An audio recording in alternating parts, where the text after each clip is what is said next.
ಮಿತ್ರರೇ, ಇವತ್ತು ಸ್ಟಾಕ್ ಮಾರ್ಕೆಟ್ನಲ್ಲಿ ಬುಲಿಶ್ ಮ್ಯಾನುಪುಲೇಟಿವ್ ಕ್ಯಾಂಡಲ್ಸ್ಟಿಕ್ ಮನೋವಿಜ್ಞಾನ, ಇದರ ಸೈಕಾಲಜಿ ಬಗ್ಗೆ ಈ ವಿಡಿಯೋದಲ್ಲಿ ನಾವು ತಿಳಿದುಕೊಳ್ಳೋಣ. ಮೊದಲು ಕ್ಯಾಂಡಲ್ ರೂಪುಗೊಳ್ಳುವಾಗ ಖರೀದಿದಾರರು ಮಾರುಕಟ್ಟೆಯ ಬೆಲೆ ಸಂಪೂರ್ಣ ಹಿಡಿತ ಹೊಂದಿರುತ್ತಾರೆ. ಅವರ ಬಲವಾದ ಖರೀದಿಯಿಂದ ಬೆಲೆ ಮೇಲಕ್ಕೆ ಇರುತ್ತದೆ ಮತ್ತು ಒಂದು ದೊಡ್ಡ ಬುಲಿಶ್ ಕ್ಯಾಂಡಲ್ ರೂಪುಗೊಳ್ಳುತ್ತದೆ. ಆದರೆ ಒಂದು ವಿಷಯವನ್ನು ನೆನೆಬಿಡಿ, ಮೊದಲ ಕ್ಯಾಂಡಲ್ ಯಾವಾಗಲೂ ಹಸಿರಾಗಲೇಬೇಕು ಅನ್ನಿಲ್ಲ, ರೆಡ್ ಅಲ್ಲೂ ಕೂಡ ಆಗಬಹುದು. ಇದರ ತತ್ವ ಅನ್ವಯಿಸುತ್ತದೆ. ಈಗ ಎರಡನೇ ಕ್ಯಾಂಡಲ್ ನಿರ್ಮಾಣವಾಗಲು ಆರಂಭವಾಗುತ್ತದೆ. ಮಾರುಕಟ್ಟೆ ತೆರೆದ ಕೂಡಲೇ ಮಾರಾಟಗಾರರು ಸಕ್ರಿಯವಾಗಿರುತ್ತಾರೆ. ಅವರು ಭಾರಿ ಪ್ರಮಾಣದಲ್ಲಿ ಮಾರಾಟ ಮಾಡುವುದರಿಂದ ಬೆಲೆ ಕೆಳಗೆ ಇಳಿದು ಮೊದಲ ಕ್ಯಾಂಡಲ್ನ ಲೋ ಅನ್ನು ಮುರಿಯುತ್ತದೆ. ಇದರಿಂದ ಮೊದಲ ಕ್ಯಾಂಡಲ್ನ ಕೆಳಗಿದ್ದ ಲಿಕ್ವಿಡಿಟಿ ಸ್ವೀಪ್ ಆಗುತ್ತದೆ. ಆ ಸಮಯದಲ್ಲಿ ಮೊದಲ ಕ್ಯಾಂಡಲ್ನಿಂದ ಬೈ ಮಾಡಿದ ಅನೇಕ ಟ್ರೇಡ್ಗಳ ಸ್ಟಾಪ್ ಲಾಸ್ ಟ್ರಿಗರ್ ಆಗುತ್ತದೆ. ನನ್ನ ವಿಡಿಯೋಗೆ ಒಂದು ಲೈಕ್ ಕೊಡ್ತಾ ಹೋಗಿ. ನೀವು ನನಗೆ ಒಂದು ಸಪೋರ್ಟ್ ಕೊಟ್ಟರೆ ಮತ್ತಷ್ಟು ವಿಡಿಯೋಗಳನ್ನು ಮಾಡಲಿಕ್ಕೆ ನನಗೆ ಅನುಕೂಲವಾಗುತ್ತದೆ. ಲೈಕ್ ಮಾಡ್ತಾ ಇರಿ. ಇದೇ ಸಮಯದಲ್ಲಿ ಬ್ರೇಕ್ಔಟ್ ಆಗಿದೆ ಎಂದು ಭಾವಿಸಿ ಅನೇಕ ಹೊಸ ಸೆಲ್ಲರ್ಸ್ ಕೂಡ ಮಾರುಕಟ್ಟೆಗೆ ಪ್ರವೇಶಿಸುತ್ತಾರೆ. ಆದರೆ ಕೆಲವು ಕ್ಷಣಗಳ ನಂತರ ಪರಿಸ್ಥಿತಿ ಸಂಪೂರ್ಣ ಬದಲಾಗುತ್ತದೆ. ಈಗ ಬೈಯರ್ಸ್ ಮತ್ತೆ ಬಲವಾಗಿ ಖರೀದಿ ಆರಂಭಿಸುತ್ತಾರೆ. ಅದರ ಬಲವಾದ ಖರೀದಿಯಿಂದ ಬೆಲೆ ವೇಗವಾಗಿ ಮೇಲೆ ಚಲಿಸುತ್ತದೆ. ಬೆಲೆ ಮೊದಲ ಕ್ಯಾಂಡಲ್ನ ಹಾಯನ್ನು ಕೂಡ ಮುರಿದು ಅದರ ಮೇಲೆ ಕ್ಲೋಸ್ ಆಗುತ್ತದೆ. ಇದರಿಂದ ಎರಡನೇ ಕ್ಯಾಂಡಲ್ ಒಂದು ಬಲವಾದ ಬುಲಿಶ್ ಕ್ಯಾಂಡಲ್ ರೂಪುಗೊಳ್ಳುತ್ತದೆ. ಈ ಕ್ಯಾಂಡಲಿನ ಕೆಳಭಾಗದಲ್ಲಿ ಉದ್ದವಾದ ಲೋವರ್ ವಿಕ್ ನಾವು ಕಾಣಿಸುತ್ತದೆ. ಈ ಲೋವರ್ ವಿಕ್ ಏನು ಸೂಚಿಸುತ್ತದೆ? ಇದು ಬಯರ್ಸ್ ಮಾರುಕಟ್ಟೆ ಮೇಲೆ ಮತ್ತೆ ಹಿಡಿತ ಸಾಧಿಸಿದ್ದಾರೆ ಎಂದು ಸ್ಪಷ್ಟ ಸಂಕೇತ. ಅಂದರೆ ಮುಂದೆ ಬೆಲೆ ಇನ್ನಷ್ಟು ಏರುವ ಹೆಚ್ಚಿದೆ. ಮೊದಲ ಕ್ಯಾಂಡಲ್ನ ಲೋ ಮುರಿದು ಮತ್ತೆ ಮೇಲಕ್ಕೆ ಹೋಗುವ ಈ ಪ್ರಕ್ರಿಯೆಯನ್ನು ಮ್ಯಾನುಪುಲೇಷನ್ ಎಂದು ನಾವು ಕರೆಯುತ್ತಾರೆ. ಯಾಕಂದರೆ ಈ ಸಂದರ್ಭದಲ್ಲಿ ಬಯರ್ಸ್ ಮಾತ್ರವಲ್ಲ, ಹೊಸದಾಗಿ ಸೆಲ್ ಮಾಡಿದ ಟ್ರೇಡರ್ಸ್ ಕೂಡ ಟ್ರ್ಯಾಪ್ ಆಗುತ್ತಾರೆ. ಸ್ಮಾರ್ಟ್ ಮನಿ ಮೊದಲು ರಿಟೇಲ್ಗಳ ಸ್ಟಾಪ್ ಲಾಸ್ ಅನ್ನು ತೆಗೆದುಕೊಳ್ಳುತ್ತದೆ. ನಂತರ ಅದೇ ದಿಕ್ಕಿನಲ್ಲಿ ಮಾರುಕಟ್ಟೆಯನ್ನು ತಿರುಗಿಸಿ ಮೇಲಕ್ಕೆ ಕೊಂಡೊಯ್ಯುತ್ತದೆ. ಈ ಪ್ರಕ್ರಿಯೆಗೆ, ಈ ಪ್ಯಾಟರ್ನ್ಗೆ ಬುಲಿಶ್ ಮೂವ್ ಆಗುವ ಸಾಧ್ಯತೆ ಹೆಚ್ಚು. ನೀವು ಈ ಲೈನ್ ನಿಂದನೂ ನಾವು ನೋಡಬಹುದಾಗಿದೆ. ಆ ಕ್ಯಾಂಡಲಿನ ಲೋ, ಆ ಕ್ಯಾಂಡಲಿನ ಹೈ, ಕ್ಲೋಸ್ ಮತ್ತು ಓಪನ್ ಕೂಡ ನಾವು ಪರಿಗಣನೆಗೆ ತೆಗೆದುಕೊಳ್ಳುವುದು ಅವಶ್ಯಕತೆ ಇರುತ್ತದೆ. ಮುಂದಿನ ವಿಭಾಗದಲ್ಲಿ ನಾವು ಬೆರಿಶ್, ಇದರಂತೆ ಮ್ಯಾನುಪುಲೇಟಿವ್ ಕ್ಯಾಂಡಲ್ಸ್ಟಿಕ್ ಸೈಕಾಲಜಿ ಬಗ್ಗೆ ನಾವು ನೋಡೋಣ. ನನ್ನ ವಿಡಿಯೋಗೆ ತಮ್ಮ ಒಂದು ಲೈಕ್ ಇರಲಿ.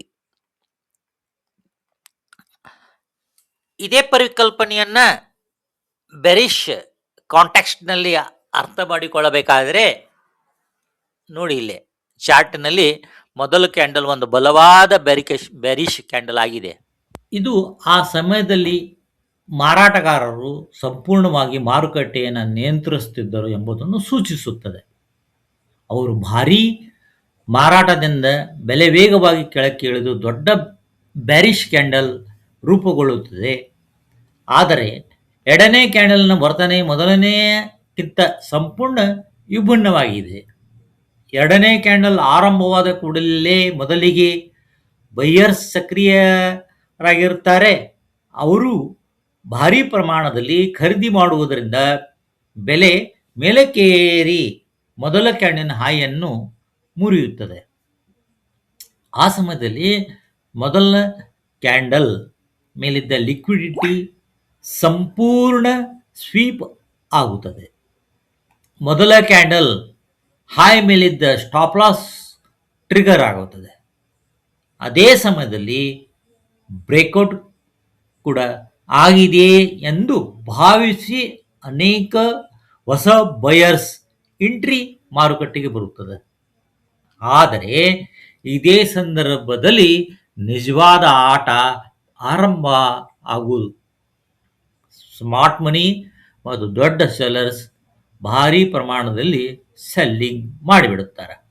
ಅದರ ಪರಿಣಾಮವಾಗಿ ಬೆಲೆ ಮತ್ತೆ ಕೆಳಗೆ ತಿರುಗಿ ದೊಡ್ಡ ಕ್ಯಾಂಡಲ್ ಹಾಯ್ನಿಂದ ವೇಗವಾಗಿ ಕುಸಿದು ಬೀಳುತ್ತದೆ. ಅದರ ಪರಿಣಾಮವಾಗಿ ಸೆಲ್ಲಿಂಗ್ ಪ್ರೆಷರ್ ಹೆಚ್ಚಾಗಿ ಬರುತ್ತದೆ. ಕೊನೆಗೆ ಲೋ ಕ್ಯಾಂಡಲ್ ಅನ್ನು ಮುರಿದು ಕೆಳಗೆ ಕ್ಲೋಸ್ ಆಗುತ್ತದೆ. ಈ ರೀತಿ ಕ್ಯಾಂಡಲ್ ಒಂದು ಬಲವಾದ ಬ್ಯಾರಿಶ್ ಕ್ಯಾಂಡಲ್ ಆಗಿ ಪರಿವರ್ತನೆಯಾಗುತ್ತದೆ. ಈ ಕ್ಯಾಂಡಲ್ ಮೇಲ್ಭಾಗದಲ್ಲಿ ಉದ್ದವಾದ ಅಪ್ಪರ್ ವೀಕ್ ಕಾಣಿಸುತ್ತದೆ. ಈ ಅಪ್ಪರ್ ವೀಕ್ ಏನು ಸೂಚಿಸುತ್ತದೆ? ಬೈಯರ್ಸ್ ಆರಂಭದಲ್ಲಿ ಮೇಲಕ್ಕೆ ತಳ್ಳಲು ಪ್ರಯತ್ನಿಸಿದರೂ ಕೂಡ ಸೆಲ್ಲರ್ಸ್ ಅದರ ಸಂಪೂರ್ಣ ನಿಯಂತ್ರಣವನ್ನು ತಮ್ಮ ಕೈಗೆ ತೆಗೆದುಕೊಂಡಿದ್ದಾರೆ ಎಂಬುದು ಸ್ಪಷ್ಟ ಸಂಕೇತ. ಮೊದಲ ಕ್ಯಾಂಡಲ್ ಹಾಯ್ ಮುರಿದು ನಂತರ ಕೆಳಕ್ಕೆ ತಿರುಗುವ ಈ ಪ್ರಕ್ರಿಯೆಯನ್ನು ಮ್ಯಾನುಪ್ಯುಲೇಷನ್ ಎಂದು ಕರೆಯಲಾಗುತ್ತದೆ. ಯಾಕಂದರೆ ಇಲ್ಲಿ ಕೇವಲ ಸೆಲ್ಲರ್ಸ್ ಮಾತ್ರವಲ್ಲ, ಬ್ರೇಕ್ಔಟ್ ನೋಡಿ ಬೈ ಮಾಡಿದ ಅನೇಕ ರಿಟೇಲ್ ಕೂಡ ಟ್ರ್ಯಾಪ್ ಆಗಿದ್ದಾರೆ. ಅವರು ಸ್ಟಾಪ್ ಲಾಸ್ ನಂತರ ಟ್ರಿಗರ್ ಆಗಿರ್ತದೆ. ಸ್ಮಾರ್ಟ್ ಮನಿ ಮೊದಲು ಬ್ರೇಕ್ಔಟ್ ಆಗಿಂದ ಭ್ರಮೆ ಉಂಟು ಮಾಡಿ ರಿಟೇಲ್ ಟ್ರೇಡರ್ ಬೈ ಮಾಡಿದ ನಂತರ ದೊಡ್ಡ ಪ್ರಮಾಣ ಸೆಲ್ಲಿಂಗ್ ಮೂಲಕ ಮಾರುಕಟ್ಟೆಗೆ ತೆಳಗೆ ಬೀಳುತ್ತದೆ. ಇದರಿಂದ ಬ್ರೇಕ್ಔಟ್ನಲ್ಲಿ ಬೈ ಮಾಡಿದ ಎಲ್ಲರೂ ಟ್ರ್ಯಾಪ್ ಆಗ್ತಾರೆ. ಆದ್ದರಿಂದ ಚಾರ್ಟಿನಲ್ಲಿ ಈ ರೀತಿ ಬ್ಯಾರಿಶ್ ಮ್ಯಾನಿಪ್ಯುಲೇಟಿವ್ ಕ್ಯಾಂಡಲ್ಸ್ಟಿಕ್ ಕಾಣಿಸಿಕೊಂಡ್ರೆ ಮಾರುಕಟ್ಟೆ ಮುಂದುವರಿದು ಕೆಳಮುಖವಾಗ ಚಲಿಸುವ ಸಾಧ್ಯತೆ ಉಂಟು. ಆದ್ದರಿಂದ ಇಂಥ ಸಂದರ್ಭದಲ್ಲಿ ಸೆಲ್ಲಿಂಗ್ ಸೈಡ್ ನೀವು ಪರಿಗಣನೆಗೆ ತೆಗೆದುಕೊಳ್ಳಬೇಕಾಗುತ್ತದೆ. ನನ್ನ ವಿಡಿಯೋ ನಿಮಗೆ ಇಷ್ಟ ಆಗಿದ್ದಲ್ಲಿ ಲೈಕ್ ಮಾಡಿರಿ ಮತ್ತು ಸಬ್ಸ್ಕ್ರೈಬ್ ಮಾಡಿ. ಆದರೆ ಯಾವುದೇ ಟ್ರೇಡ್ ತೆಗೆಯುವ ಮೊದಲು ಕ್ಯಾಂಡಲ್ನನ್ನು ದೃಢೀಕರಣ ಬಹಳ ಮುಖ್ಯ. ರಿಟೇಲ್ ಟ್ರೇಡರ್ಸ್ ಬೈ ಮಾಡಿದ ನಂತರ ದೊಡ್ಡ ಪ್ರಮಾಣ ಸೆಲ್ಲಿಂಗ್ ಆಗಿದೆ. ಇಲ್ಲಿ ನೀವು ನೋಡಬಹುದು. ಇಲ್ಲಿ ಬೈಯರ್ ಬೈ ಮಾಡಿದ ಎಲ್ಲರೂ ಟ್ರ್ಯಾಪ್ ಆಗಿದ್ದಾರೆ. ಪುಟ್ ಸೈಡ್ ಕಡೆ ಟ್ರೇಡ್ ತೆಗೆದುಕೊಳ್ಳುವ ಸಾಧ್ಯತೆಯನ್ನು ನಾವು ಮಾಡಬಹುದಾಗಿದೆ. ಈಗ ಹೈಯರ್ ಟೈಮ್ ಲೋವರ್ ಟೈಮ್ ಫ್ರೇಮ್ಗೆ ಎಂಟ್ರಿ ಯಾವ ರೀತಿ ತಗೋಬಹುದು? ಹೈಯರ್ ಟೈಮ್ ಫ್ರೇಮ್ನಿಂದ ಲೋವರ್ ಟೈಮ್ ಫ್ರೇಮ್ನಲ್ಲಿ ಎಂಟ್ರಿ ಯೋಜನೆ ಯಾವ ರೀತಿ ಮಾಡ್ಕೋಬೇಕು ಅನ್ನೋದು ವಿಚಾರ ಮಾಡೋಣ. Bullish manipulative candle 1 hour time ಫ್ರೇಮ್ನಲ್ಲಿ ಕಂಡು ಬಂದರೆ ಅದನ್ನು 15 ಮಿನಿಟ್ ಟೈಮ್ ಫ್ರೇಮ್ನಲ್ಲಿ ಎಂಟ್ರಿ ಹುಡುಕಬೇಕು. ನಾವು 30 ಮಿನಿಟ್ ಟೈಮ್ ಫ್ರೇಮ್ನಲ್ಲಿ ಕಂಡು ಬಂದರೆ 5 ಮಿನಿಟ್ ಟೈಮ್ ಫ್ರೇಮ್ನಲ್ಲಿ ನೀವು ನೋಡಬೇಕು. 15 ಮಿನಿಟ್ ಟೈಮ್ ಫ್ರೇಮ್ನಲ್ಲಿ ಚಾರ್ಟನ್ನು ನೋಡಿದರೆ ಆ ಕ್ಯಾಂಡಲನ್ನು ನೀವು 1 ಮಿನಿಟ್ನಲ್ಲಿ ಏನು ಮಾಡಿದೆ ಅಂತ ನೋಡಬೇಕು.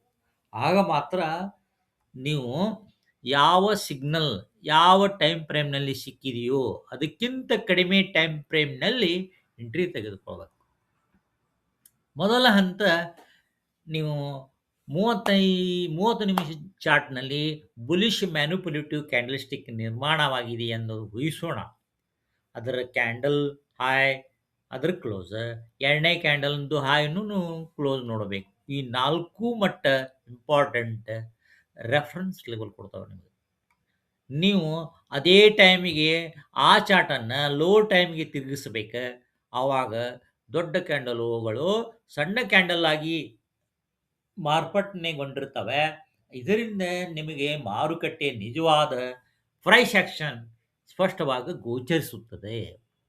ಮಾರನೇ ಹಂತ ಅಂದರೆ ನೀವು ಆ ಕ್ಯಾಂಡಲಿನ ಹೈ ಮತ್ತು ಕ್ಲೋಸನ್ನು ಪ್ರಮುಖ ಘಟಕ ಇವು.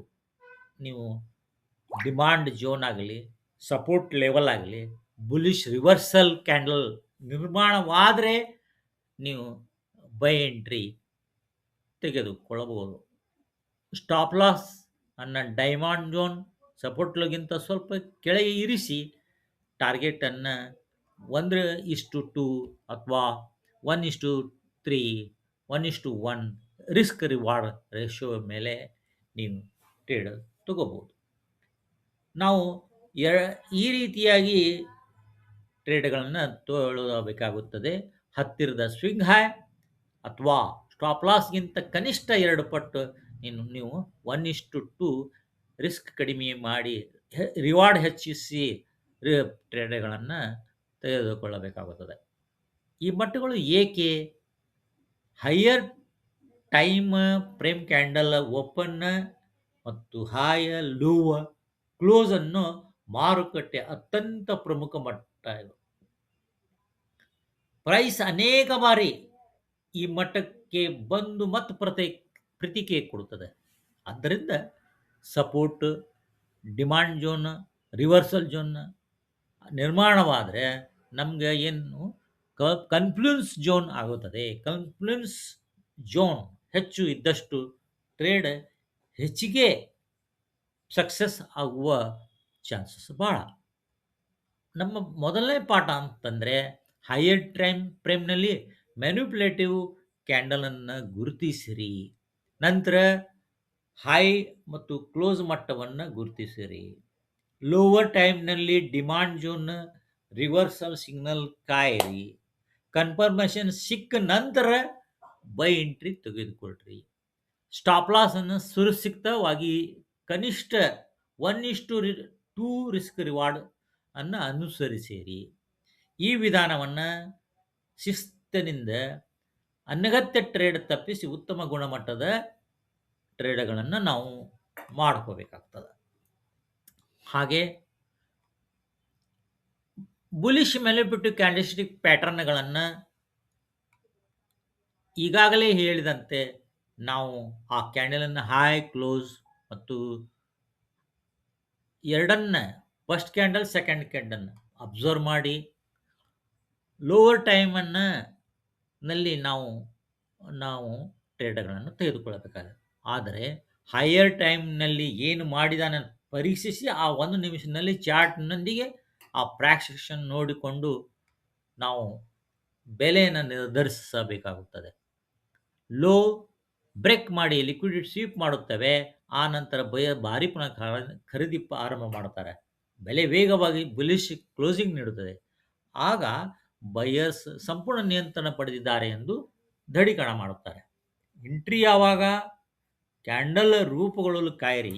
ಸಪೋರ್ಟ್ ಲೆವೆಲ್, ಡಿಮಾಂಡ್ ಜೋನ್ ಮಳೆ ಬಂದಾಗ ಟ್ರೇಡ್ಗಳ ಬಗ್ಗೆ ಗಮನಿಸಿರಿ. ಬುಲಿಶ್ ಇನ್ವೆಲ್ಪಿಂಗ್ ಕ್ಯಾಂಡಲ್ ಹ್ಯಾಮರ್ಗಳನ್ನು ಬಳಸಿರಿ. ಬುಲಿಶ್ ರಿವರ್ಸಲ್ ಪ್ಯಾಟರ್ನ್ ನಿರ್ಮಾಣವಾದರೆ ಅದನ್ನು ಎಂಟ್ರಿ ಸಿಗ್ನಲ್ ಎಂದು ಪರಿಗಣಿಸಬಹುದು. ಈ ಸಂದರ್ಭದಲ್ಲಿ ಬೈ ಟ್ರೇಡಿಗೆ ಪ್ರವೇಶಿಸಬಹುದು. ಇನ್ನೂ ಹಲವಾರು ಸ್ಟ್ರಾಟಜಿಗಳು ಮತ್ತು ಇಂಡಿಕೇಟರ್ಗಳನ್ನು ಬಳಸಬಹುದು.